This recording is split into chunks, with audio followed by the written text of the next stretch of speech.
CTV News at 11:30 with Ian Campbell and Rick Wyman with weather. Good evening. Thanks for staying up with us. We begin once again tonight with an eye on the weather and the havoc it appears to be wreaking on our region. Mainly flooding. French River now the latest municipality and the first off Manitoulin Island to declare a state of emergency.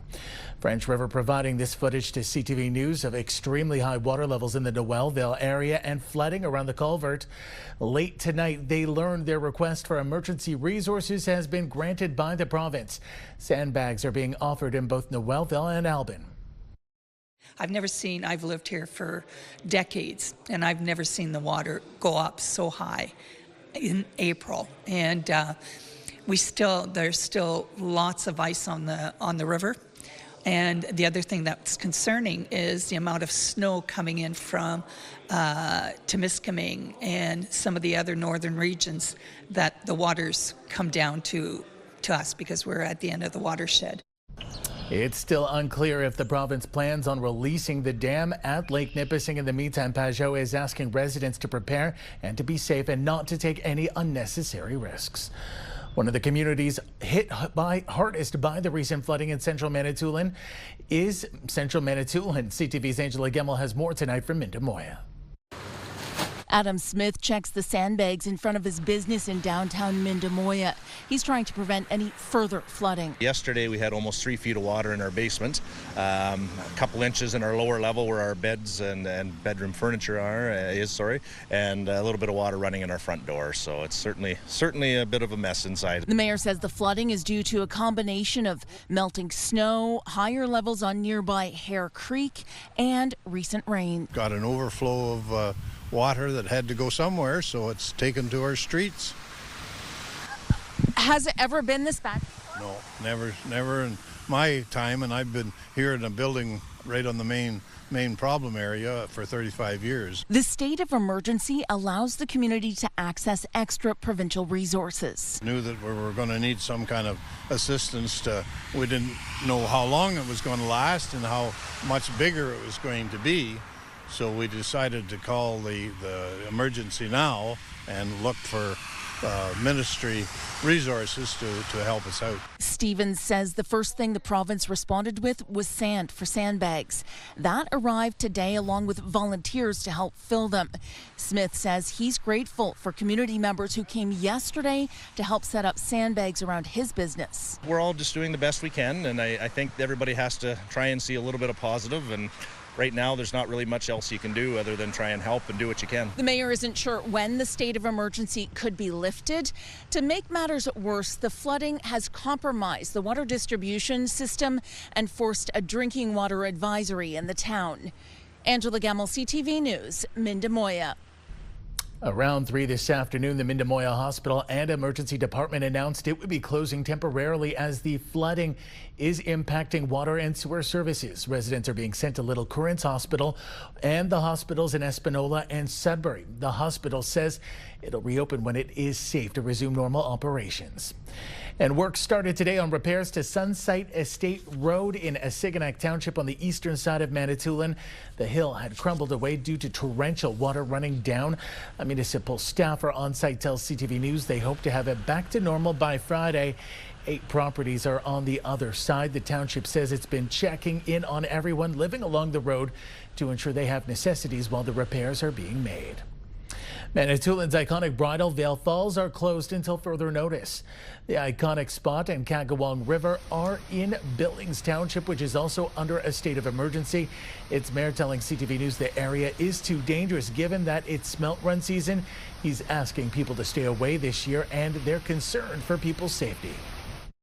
We've contacted the Ministry of Natural Resources and the OPP for extra patrol, just to notify people, more to educate people than anything else. So we are concerned. So can't impress enough how much we're asking people to stay away from that river. Barker says public works crews have been busy repairing some of their washed out roads, and they've been in touch with those residents they know to have had their access roads washed away. Meantime, North Bay dealing with a lot of water right now. This aerial footage from Neil Brown shot yesterday shows major flooding around the Northgate Mall and residential streets in the area. The municipality closed several roadways, limiting access to local traffic only. Today, crews were working to clean up and open roads. All roadways reopened today except for a section of Duke Street between Wild and Fisher Streets. That stretch remains closed and is slated for cleanup tomorrow. While Chippewa Street has reopened, there is still sand on the road. Due to the water levels, the city of North Bay has also initiated a secondary bypass at the wastewater treatment plant to protect the treatment process. To the James Bay and Moose Cree First Nation, where voluntary evacuations have begun due to the high risk of flooding. In a news release today, officials with the First Nation say, based on data from the Ministry of Natural Resources and forecasted rain in the area, Moose River Basin and connecting waterways are at an elevated risk of flooding. The First Nation is calling it a preemptive evacuation, with the most vulnerable community members being evacuated first. In other news, Ontario's education minister is walking back a comment he made yesterday about the former director of education of the Near North District School Board. CTV's Eric Tashner reports. A school board. Education Minister Paul Calandra is in hot water for a comment he made during debate on the new education reform, Bill 101. Referencing the Near North District School Board, he compared Craig Miles, the school board's now ex-director of education, to a former Iraqi dictator. You know, like Saddam Hussein, he had himself a wonderful palace, this guy. A report issued last fall after the Parry Sound Super School was delayed found Miles failed to show leadership, moved his office into a vacant high school, and participated in his own job performance reviews, which saw his salary jump up more than 37%. Paid himself more than the director of education in Toronto. For a board of some 10,000 students. The local president of the Elementary Teachers Federation calls the remark character assassination. Craig Miles is a lot of things, but he was not a tyrant. He was actually a good man. He probably wasn't the most effective director. Bill 101 brings necessary changes, Calandra says, to avoid financial mismanagement at boards, reduce infighting, and ensure trustees are focused on their mandate of ensuring student success. The bill would limit school board sizes, cap the amount paid to trustees, give the ministry more control over communications, and establish a CEO role as the top employee at the school board. But trustees will remain. Really glad that the minister has kept the school board trustees after, I think it is 147 years, represents that community democracy. The NDP described Calandra's comments as part of a larger distraction tactic. If they really wanted to help students, they would have smaller class sizes, right? That's what is that determines student success. Calandra did walk back his statement today while speaking to reporters. Probably wasn't a good comparison. Maybe just out of frustration. Look, the reality was this was a guy who didn't deserve to be in that position. In a letter to parents issued this afternoon, Calandra named Rebecca Bell as the new school board supervisor, aimed at restoring leadership and ensuring decisions are made to achieve student success. Eric Tashner, CTV News, North Bay. One day after announcing its plan to increase jail capacity in this province, the Ontario government is now trying to explain why dozens of people who are supposed to be behind bars were mistakenly let out. CTV's Siobhan Morris has the details. They're supposed to be secure places to keep convicted criminals and people waiting for trial. But documents obtained by Global News through Freedom of Information show dozens of prisoners have been let out of jail over the last 5 years by mistake. The Ford government has lost 150 criminals. They're in the wind, and we can't find them. A problem critics say flies in the face of the Ford government's tough-on-crime posturing and promise to protect Ontario. They are being released because this premier has allowed our correction system to become overcrowded, unsafe, and completely overwhelmed. the government initially sidestepping the error. For 15 years, there was no investment made in our correctional system by the opposition. Instead, focusing on the record of the previous Liberal government. They closed a dozen jails. We're opening up thousands and thousands of new cells to keep the criminals. The opposition finds all of this concerning. The Liberals and the Conservatives pointing fingers at each other, both of them trying to shirk responsibility for this, while people are wondering, where are these folks and, what were they convicted of? After a cabinet meeting, a shift in tone from the Solicitor General. It's unacceptable to me. It's unacceptable to the Premier. But Michael Kersner explains it's a complicated picture with many moving parts. We have many people moving in and out of our correctional system every day. There's a judicial system, there's an administrative system. I'm not satisfied that one person is released improperly, and I'm going to get to the bottom of it. The Solicitor General's talking up a multi-billion-dollar plan to add 6,000 more jail beds over the next 25 years. That includes building new jails, refurbishing old ones, and reopening shuttered facilities. At Queen's Park, Siobhan Morris, CTV News. Tempers flared at Greater Sudbury City Council last night as members debated a push into the defense manufacturing sector. Sorry, sir, that's it. Sorry, that's it. Please, thank you so much. Move on. Please, sir. Sir, security, please ask them to leave.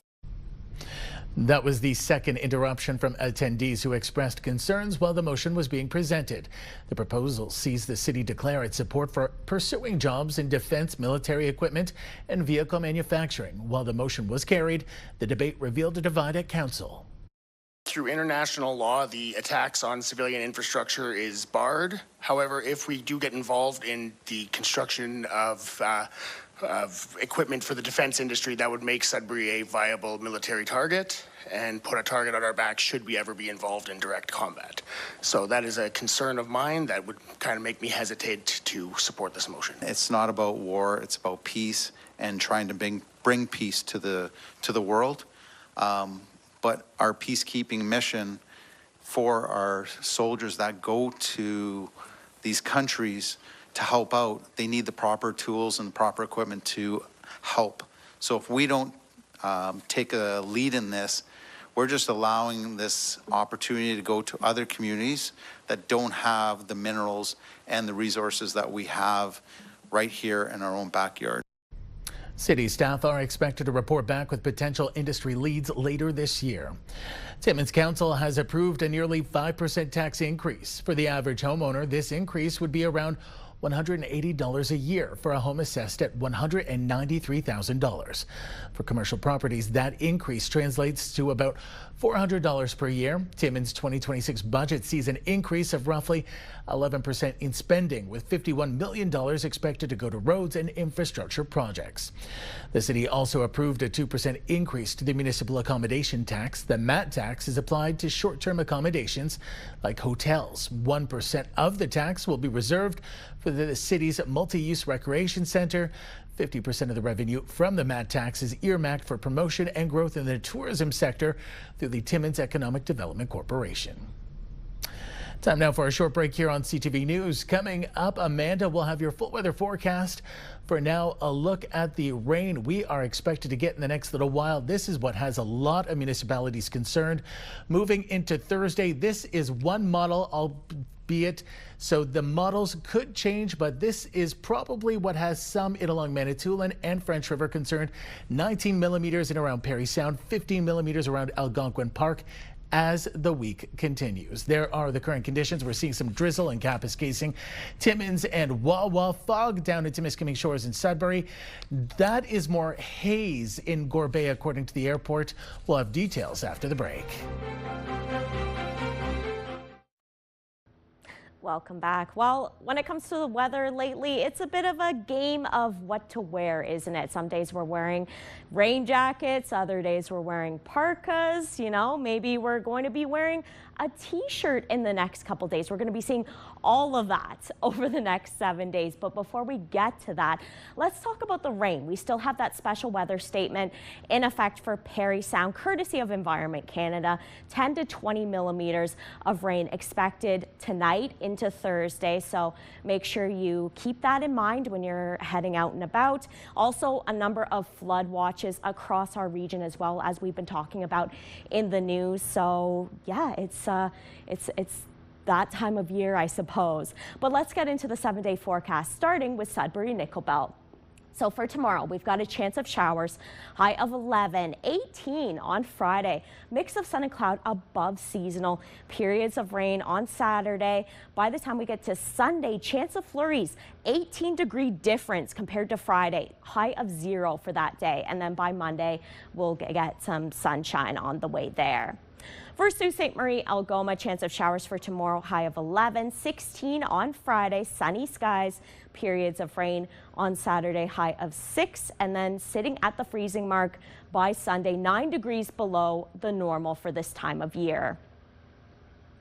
For Timmins, Cochrane, Kapuskasing, chance of showers for tomorrow, high of 10, 17 on Friday, mix of sun and cloud, periods of rain on Saturday, high of 9, and then -3 on Sunday, chance of flurries. And then by the time Monday rolls around, we'll be seeing a bit of sunshine. And then Temiskaming Shores, Kirkland Lake, chance of drizzle for tomorrow, high of 11, 17 on Friday, mix of sun and cloud, periods of rain on Saturday with a high of 11, -1 on Sunday, chance of flurries and sunshine to start the week with a high of 4. A little bit below the normal for this time of year. And finally, for North Bay, West Nipissing, chance of showers, risk of thunderstorms for tomorrow, high of 13, 18 on Friday, inching closer to that 20-degree mark, periods of rain on Saturday, and then Sunday we see that shift, chance of flurries, high of 0. So Ian, we're getting a little bit of everything over the next couple days, but we'll be seeing some warmer temperatures, so that will be nice for sure. Sending it back to you. I'm definitely liking that 18. Thanks, Amanda. Well, the Timmins Chamber of Commerce hosted a State of Mining luncheon today, and officials with IAMGOLD were the guest speakers. CTV's Lydia Chubak has more on the expansion plans. This month's State of Mining luncheon, hosted by the Timmins Chamber, offered the opportunity to learn more about IAMGOLD, the mining company that owns and operates Côté Gold Mine located on Highway 144 between Timmins and Sudbury. Over the past 6 years, the Côté Gold Mine has grown quickly, and officials say partnerships with Indigenous communities and surrounding municipalities have been key to the company's success. It moved from 10 to basically 20 million. It has doubled, which gave now the opportunity for another stage of growth, and this is what we're going to be highlighting in our next study that's going to come out at the end of the year. The company says employee recruitment is its biggest challenge. 70% of employees are from Northern Ontario, with 150 from Sudbury and 70 from Timmins. Now that IAMGOLD's found success with Côté, the Canadian-based company is hoping to grow its exploration project Nelligan in Quebec. We don't say we'll be exclusively Canadian, but our resources grows. We're nearly like 40 million ounces of total gold and resources in Canada now, and it's growing. I spoke today about our presence in Quebec, and maybe the next Côté Gold mines will be built, the northern Quebec. Today was very exciting in terms of what the future holds in terms of mining for Northern Ontario and the value of maintaining partnerships and what that entails to make sure that a project is viable and successful in the long run. So those were all key takeaways of today's presentation. IAMGOLD operates in North America and West Africa, with its main assets being Côté Mine in Northern Ontario and Westwood Mine in Quebec. Lydia Chubak, CTV News, Timmins. Sudbury is going to be home to a world-class training facility that will offer training to mine rescue and other emergency responders. The provincial government announcing the $125 million investment this morning. CTV's Elena Everson has more. We're going to see training that will include high-angle rescue, fire response, hazardous materials, confined space, structural collapse, smart classrooms. Minister Piccini made the announcement to a packed room with standing room only at the annual Mining and Safety Conference in Sudbury. As technology evolves, you've got to make sure we have access to modern training. And this is a seminal proactive investment in worker health and safety. The training facility will have on-site accommodation and is expected to open in 2029. From police to firefighters to Ministry of Natural Resources. At the end of the day, the skills that you use in emergency response are the same on surface as they are underground, so this facility is going to serve a lot of people. Ontario Mine Rescue is a division of Workplace Safety North. We've had a number of conversation meetings with system leaders, and it was great to see that everywhere we went and everybody we talked to supported this. They see what this can do, not just for Sudbury or the province, but for the country and for the world. The announcement comes as the province says the global demand for critical minerals is expected to double by 2030. Health and safety training is paramount no matter what sector we operate in. This is an important complement to the growth that's anticipated in mining in Ontario. The City of Greater Sudbury, just within the city itself, will be going from 9 mines to 15 mines over the next 5 years in the city itself. We're like in Northern Ontario and Northern Quebec. Probably another 15 mines on top of that, new mines. Officials say details are being finalized to attain the 124-acre property for the training facility. CTV Northern Ontario has learned it's on the northern section of the LaSalle extension between Froude Road and Collège Boreal. Alana Everson, CTV News, Sudbury. Still ahead tonight on CTV News. A wild night in North Bay for hockey as the Battalion try and hang on in their best of 7. More in a moment.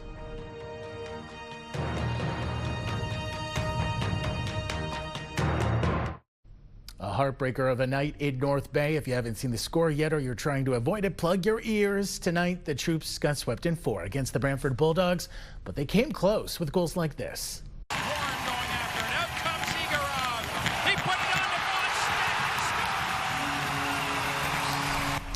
Parker Vaughan getting on the board tonight to tie the game up at 3 apiece to end the second period, but the Bulldogs would follow that with 2 more goals, one of them an empty netter. Brantford goes on to win this one by a score of 5-3. They move on to the next round, beating the Battalion in the best of 7 4-0. Again, it was a close one tonight. Only one Northern team left. The Sioux, it faces off against Kitchener tomorrow. A national curling championship is underway in Sault Ste. Marie, and the participants, police and other peace officers from across the country. This year marks the 70th annual Canadian Police Curling Championship and the first ever edition held in the Sioux. 51 players from each province have settled in the border city for a week's worth of curling action.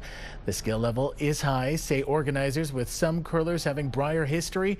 The event is free to watch with plenty of fans taking in the action and cheering on their hometown officers.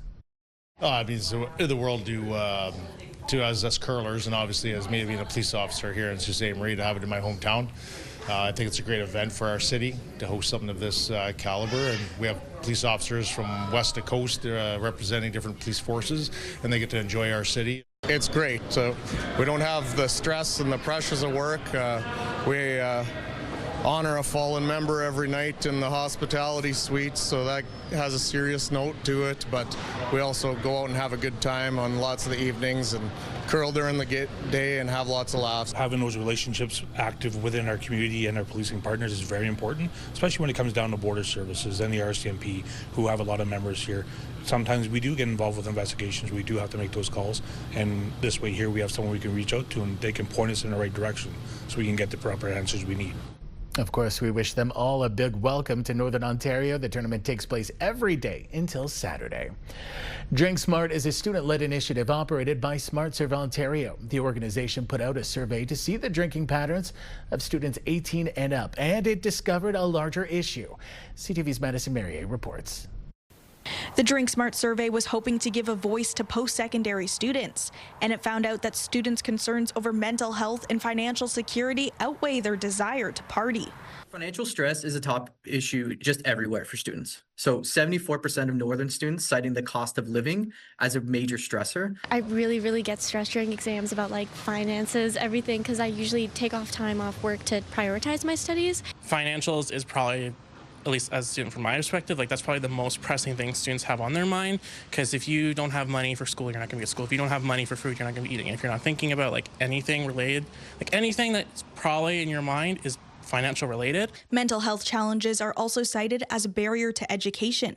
56% of students say mental health is a top stressor, but only 18% of students are accessing supports. They're not seeking their own help, so we got to bridge that gap of self-support and self-care versus helping others and reaching out and finding those resources. I think a lot of students on campuses don't know where to look and don't know where to engage. Students seem to go to their friends and family members and peers for counseling as opposed to seeking professional help because they just feel more comfortable. So we try to cover both, actually on campus, in-person support, and also online support. Rijlik says the survey findings can be beneficial to policymakers as it shows what students are worried about.